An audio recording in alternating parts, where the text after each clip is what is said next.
হঠাৎ অপরিচিত একটি নাম্বার থেকে আপনার নাম্বারে কল আসবে। কল করে আপনি শুনবেন অপরিচিত একটি কণ্ঠ, মায়া কণ্ঠ বা কোকিল কণ্ঠের অধিকারী একজন নারী আপনাকে কল করেছে। কল করার পর আপনাকে বলবে, খুবই আন্তরিক, ভদ্র এবং সুমিষ্ট ভাষায় বলবে, ভাইয়া বা আপু, আপনি যেই ক্যাটাগরির হন না কেন, আপনাকে বলবে, ভাইয়া বা আপু, আমি খুবই বিপদে পড়েছি, আমাকে একটা হেল্প করতে হবে। কি হেল্প? স্বাভাবিকভাবে আপনার প্রশ্ন আসতে পারে যে কি হেল্প। সে বলবে, আমি খুবই মধ্যবিত্ত ঘরের একজন মেয়ে, আমি অনেক কষ্টে পড়ালেখা শেষ করে একটা হতদরিদ্র পরিবার থেকে উঠে এসে পড়ালেখা শেষ করে একটা চাকরি পেয়েছি। তো সেক্ষেত্রে আপনার চাকরির যে আবেদন করেছিলাম, আবেদন করার সময়ে যে দোকানে, কম্পিউটারের দোকানে আবেদন করেছিলাম, সেখানে আপনার নাম্বারটা দেওয়া হয়েছে। ভুলে আমার নাম্বারটা দিতে গিয়ে আপনার নাম্বার দেওয়া হয়েছে। তো সেক্ষেত্রে আমি এত ভয়াবহ একটা বিপদে পড়েছি যে আমার চাকরিটা আটকে গেছে। এই আপনার মোবাইলে যে একটা পিন গেছে, যে পাসওয়ার্ড গেছে, এই পাসওয়ার্ডটা আমার মোবাইলে আসার কথা, কিন্তু আমার মোবাইলে না আসার কারণে আমি খুবই বিপদে পড়ে গেছি যে আপনার মোবাইলে গেছে।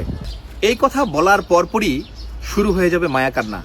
এত বেশি কাঁদবে যে আপনি তার সুন্দর কথা, সাজানো কথা এবং গোছানো কথাবার্তার পরে মায়া কান্না শোনে, এত সুরেলা কণ্ঠে মায়া কান্না যখনই আপনি শুনবেন, তখনই আপনি হতভম্ব হয়ে যাবেন বা তার প্রতি মায়া বা সদয় অনুভূতি জেগে আপনি আপনার ফোনের যে ওটিপি আসবে বা পাসওয়ার্ডটা আসবে, ঠিক তৎক্ষণাৎ তাকে দেওয়ার জন্য উদ্গ্রীব হবেন বা চেষ্টা করবেন। কিন্তু এই জালে যখনই ফেসে যাবেন আপনি, একটু পরেই, এই পাসওয়ার্ড দেওয়ার পরেই বা ওটিপি দেওয়ার পরেই, যখন আপনি ভাববেন একজন চাকরিরত প্রার্থী, আপনি হেল্প করলে হয়তো তার চাকরিটা হয়ে যাচ্ছে, তখনই আপনি বিপদে পড়ে গেলেন। কিভাবে বিপদে পড়লেন? আপনি তাকে ওটিপি দেওয়ার পরেই এই পরক্ষণেই দেখবেন আপনার মোবাইলে যদি বিকাশ, নগদ বা উপায় বা যে ধরনের ব্যাংকিং লেনদেন সেবা থাকে, দেখবেন কিছুক্ষণ পরে আপনার অ্যাকাউন্ট শূন্য হয়ে যেতে পারে। এছাড়াও ব্যাপারটি এখানেই শেষ হয়ে যেতে পারত। এরপরে আপনি কল করলে তার নাম্বারে কল যাবে না এবং আপনি কিছুক্ষণ পরে দেখবেন ব্ল্যাকমেলের শিকার হচ্ছেন। কিভাবে ব্ল্যাকমেলের শিকার হচ্ছেন?